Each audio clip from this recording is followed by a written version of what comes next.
vamos falar de leituras do mês e olha, foi produtivo. Foi 7 leituras ali, quase 8.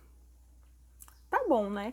Tá bom. Para alguém que estava tendo tanta dificuldade em ler, esse mês de julho foi produtivo.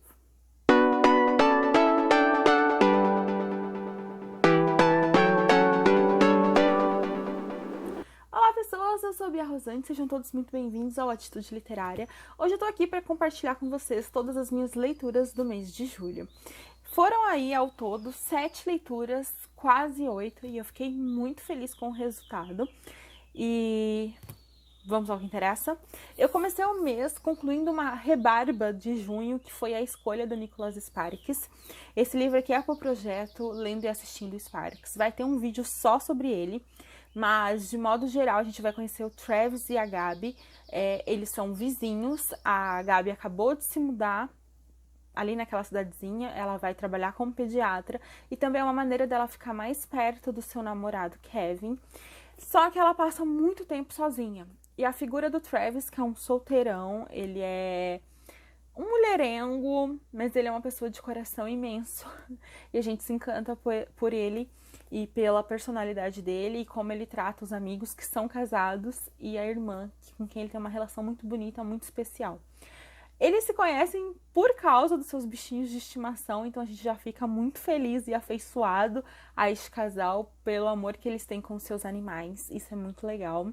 E é uma maneira inusitada e divertida, então a gente dá bastante risada logo de cara nesse primeiro encontro. A primeira parte do livro é dedicada a como eles dois começam a se tornar amigos, eles criam uma relação de amizade e essa relação de amizade meio que vai florescendo.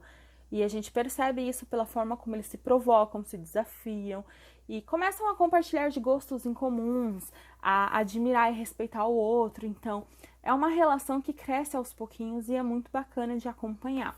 E a segunda parte deste livro ganha um segundo tom, porque a história sofre aí um salto de 11 anos e a gente tem um tom um pouco mais pesado, um pouco mais difícil e a gente entende de fato qual é a escolha que precisa ser feito em relação ao que está acontecendo na história. Eu gostei bastante, não acho que seja o melhor livro do autor, mas ainda assim foi uma experiência de leitura que eu achei super válida, então fica aí essa dica. Outro livro que eu li foi o terceiro volume da série Decadentes Duques Società. São, na verdade, uma trilogia, esse aqui é o terceiro. E aqui a gente conhece a Davina, que é uma escocesa, que está em terras inglesas aí para reivindicar junto à coroa a sua posse sobre propriedades que ela acredita pertencerem à sua família. E ela é uma mulher muito determinada, diferente das damas da sociedade, porque ela é uma jovem muito simples, muito humilde, mas que também tem muito conhecimento sobre medicina. Ela é tida e tratada como uma curandeira, porque na época mulheres não podiam, né, estudar medicina. Então a gente tem essa faceta da Davina na história e é muito bem aproveitada. E eu gostei muito de como ela é inteligente, de como ela é forte, de como ela é determinada, de como ela trabalha na história e dá força para o enredo. E aí a gente tem o Eric, que é o Duque e que é o dono atual das terras que a Davina está reivindicando. E ele é muito contra entregar essas terras para a Davina, ainda que ele tenha muitas propriedades e que ele tenha muito dinheiro, ele não tá lidando muito bem com essa ideia de devolver as terras para ela. E a gente vai descobrindo aos pouquinhos que é porque essas terras, de certa forma, são muito mais especiais para esse duque do que ele quer admitir. Só que nem a Davina sabe disso e talvez nem o próprio duque tenha tanta consciência do quanto aquelas terras são importantes para ele, mas ele vai aí lutar por essas terras. Mas o Eric, ele é uma figura muito ducal. Ele é frio, ele é arrogante, mas ele tem um coração bom, sabe? E ele tem uma certa curiosidade, ele fica encantado pela personalidade da Davina e pela força dessa mulher e determinação e certezas que ela tem.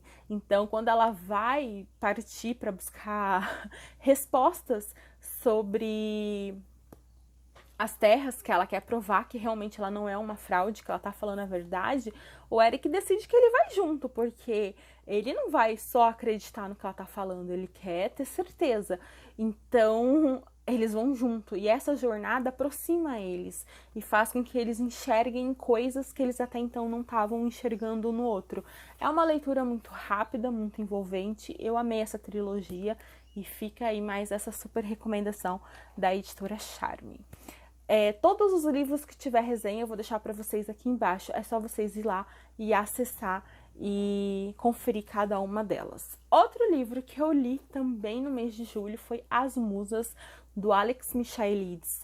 É o mesmo autor de A Paciente Silenciosa e eu gostei bastante dessa leitura. Aqui a gente conhece a Mariana, que é uma psicóloga de grupo, ela é uma terapeuta de grupo e ela é muito dedicada ao grupo dela, né, as pessoas com quem ela trabalha. Ela perdeu o marido tem 1 ano, ele sofreu uma tragédia e ela acabou ficando viúva. Só que ele ainda é uma figura muito presente na vida dela. A Mariana, que tem uma sobrinha que estuda em Cambridge, né, faz faculdade lá, e acaba que uma jovem, uma colega dela, é morta cruelmente e a Mariana resolve ir até lá ajudar a sua sobrinha, que é a Zoe, para tentar lidar com essa situação. A Zoe é muito especial para Mariana. E quando ela chega lá, ela percebe que essa jovem foi morta brutalmente. E aí ela começa a receber pistas do que poderia ter acontecido, conversando com a Zoe, tentando entender o que está acontecendo, porque essa menina fazia parte de um grupo muito seleto de estudantes que se denomina As Musas, e acaba que acontece outras mortes dentro deste grupo, e quanto mais Mariana tenta ajudar a Zoe e tenta entender o que está acontecendo, mais complexa e maluca se torna essa história. É uma história que faz muitas referências à mitologia grega. Essa é uma característica do autor. Ele gosta de trazer mitologia, trazer autores gregos de tragédias gregas, e ele consegue empregar isso no enredo de maneira muito inteligente e perspicaz. É algo que eu sempre fico encantada nas narrativas dele. Já fiz a resenha deste livro, ele tá lá no Estante Diagonal, porque eu li em parceria com a Joy, e eu vou deixar o link para vocês aqui embaixo, para vocês ir lá conferir, que lá eu converso com vocês mais certinho sobre essa leitura. Eu gostei bastante, mas eu ainda acho A Paciente Silenciosa superior. Acho que é um livro mais interessante do que As Musas. As Musas, em alguns momentos, para mim, pelo menos, ele se revelou um pouco cansativo, mas ainda assim é uma leitura muito interessante, gente. A parte investigativa, a parte de mitologia, os personagens que vão surgindo. A gente tem o professor Eduardo Fosca, que é uma figura... A gente tem o Julian, a gente tem o Fred, a gente tem os próprios pacientes da doutora e a própria doutora.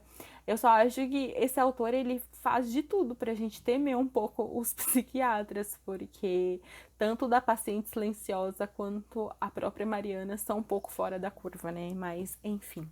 Eu li também O Colecionador, do John Fowles. Eu fiz um vídeo, eu vou gravar um vídeo para vocês sobre este livro, então eu não vou falar muito agora, eu só posso dizer que é um livro que deixa a gente insano. É o tipo de livro que perturba a tua mente. A gente vai ter aqui um sequestro.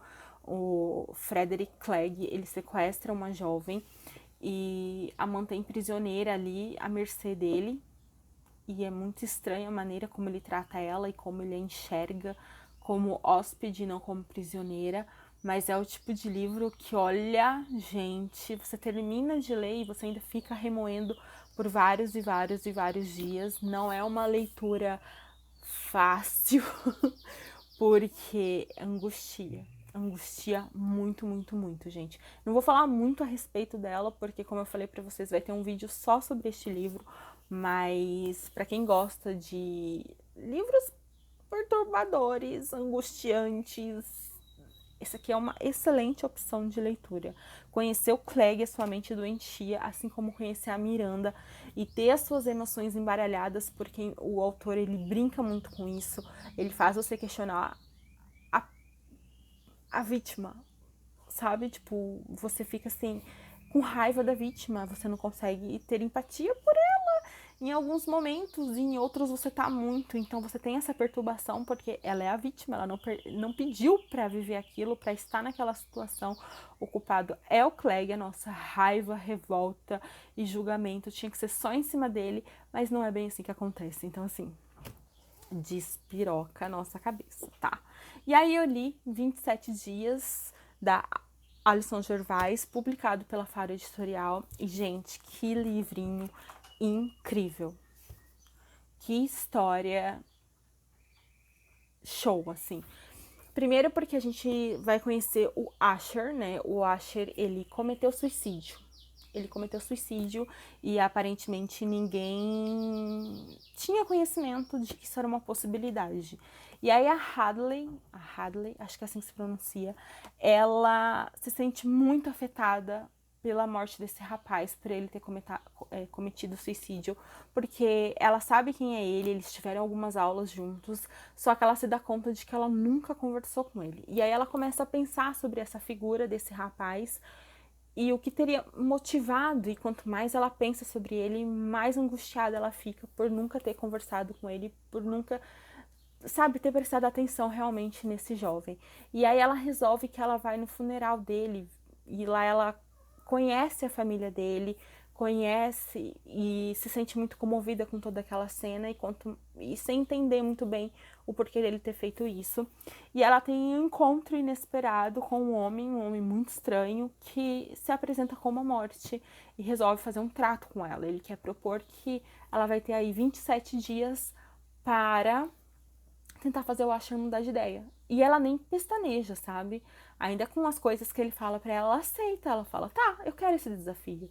Só que quando a Hadley se dá conta, né, ela não tem como chegar perto dele, porque voltou lá, eles têm 27 dias, mas como ela vai se aproximar dele, como ela vai romper essas barreiras, como ela vai descobrir o que o motivou a fazer isso e muito mais, como ela vai fazer para que ele mude de ideia.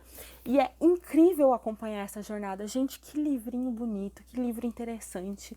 Eu gostei muito, é uma história sensível, é uma história bem desenvolvida, bem trabalhada, é um assunto delicado, mas passa mensagens lindas. No meio do processo, a Hadley se dá conta de que talvez quem estava precisando de socorro fosse ela e não o próprio Asher, sabe? Então, à medida que ela salva ele ou tenta salvar ele, de certa forma começa a fazer com que ela enxergue coisas que ela precisa salvar nela mesma. Então, é uma história muito, muito, muito bacana mesmo e que vai sair resenha para vocês. Se já tiver saído, eu vou deixar o link aqui embaixo também. É muito legal, gente. Vale muito a pena a leitura. É uma história que prende. Você lê muito rápido porque ela te prende muito. Também li este mês A Cor da Pele, vocês já sabem, foi pra Maratona 24 Horas no Sleep, que aconteceu no dia 3 de julho. Já tem vídeo aqui da maratona, eu já falei um monte desse livro lá. Vocês já sabem que não foi uma leitura que eu super amei, mas eu ainda assim acho que é uma leitura necessária, relevante e importante. Então não vou falar muito mais, vocês vão lá no vlog da maratona conferir o que eu achei dessa leitura. Assim como De Onde Está a Daisy Manson, da Cara Hunter. Os dois livros são da Trama, né? Tanto esse aqui da Daisy Manson quanto A Cor da Pele. E eu também já falei muito deste livro lá naquele vídeo, então vocês também podem passar lá e conferir as minhas impressões, porque eu acho que vocês já enjoaram de me ver falando deles dois. Porque além de eu falar no vlog da maratona, eu falei no vlog do mês e já falei nos stories, já falei por tudo que é lado, né? Então, assim, não vou ficar repetindo muito mais. E aí, gente, eu li também O Homem que Brincava com Fogo, do Jean Stocklassa. E esse daqui ficou uma rebarbinha agora para agosto. Faltam ali 100 e pouquinhas páginas para agosto. Eu preciso terminar este livro ainda hoje. Mas o que eu posso dizer para vocês até aqui é que eu esperava mais da leitura, porque para mim não é o tipo de leitura que funciona tão bem. Eu tô gostando, acho que é um livro interessante, muito interessante. Só que é um livro que fala muito de política, muito. E aí eu pelo menos não consegui entender o foco, sabe? Tipo, temos um ponto central dessa história, porque A história vai correndo solta e vai no tempo, volta no tempo e fala de política e entrevista uma pessoa, entrevista outra pessoa. Parece sei lá, gente, um relato.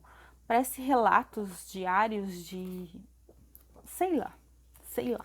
Preciso organizar minha cabeça. Eu vou terminar de ler ele certinho e depois a gente vai conversar sobre ele direitinho, com uma resenha decente, com todas as ideias ordenadas, alinhadas, para eu poder falar com vocês bem certinho realmente como tá sendo, né, ou como foi aí a minha experiência de leitura deste livro. Por enquanto, para mim tá sendo uma leitura 3 estrelas, porque eu acho que é um livro que tem bastantes informações. É um livro que é um pouco baseado, é um livro em fatos reais, de crime real. Então a gente tem aqui a morte do primeiro-ministro da Suécia e toda a investigação. A parte que você tem o Stieg Larsson como um personagem da história é interessante. O primeiro momento deste livro é sobre isso. O Stieg, antes de virar autor, investigando, sendo jornalista, lutando contra a extrema-direita, trabalhando muito. E Stig era um homem incansável, ele era um workaholic. E ele tinha ali suas lutas, suas batalhas, as coisas que ele acreditava. Então essa primeira parte é interessante, só que também tem toda essa parte de investigação, de montar relatório de grupo disso, grupo daquilo, e é partido esse, partido aquilo. Então, assim, para quem gosta de política, desse pano de fundo totalmente histórico, pode ser que a leitura seja incrível, favoritado, 5 estrelas. Mas para quem não gosta tanto assim, é um livro cansativo. E a segundo momento você tem o próprio Stieg Larsson, né? O Stieg Larsson não, o próprio Jan Stoklaas ali, indo atrás desses arquivos do Stig que estavam até então perdidos. Então ele vai ter acesso a essas informações que o Stig levantou, essa investigação que o Stig fez em paralelo com o pessoal responsável realmente pela investigação deste crime do primeiro-ministro. Então é isso, gente. De certa forma é interessante, mas é um livro meio difícil, assim, no sentido de cansativo. Não é a temática que mais me agrada, mas eu acredito que tem um público-alvo que vai simplesmente amar e enlouquecer aí com essa história. Então é isso. Se você chegou até aqui, muito obrigado. Eu espero que vocês tenham gostado. Deixem aí nos comentários o que vocês querem ver por aqui, se vocês já leram algum destes livros, se vocês gostaram ou não. E até a próxima. Tchau!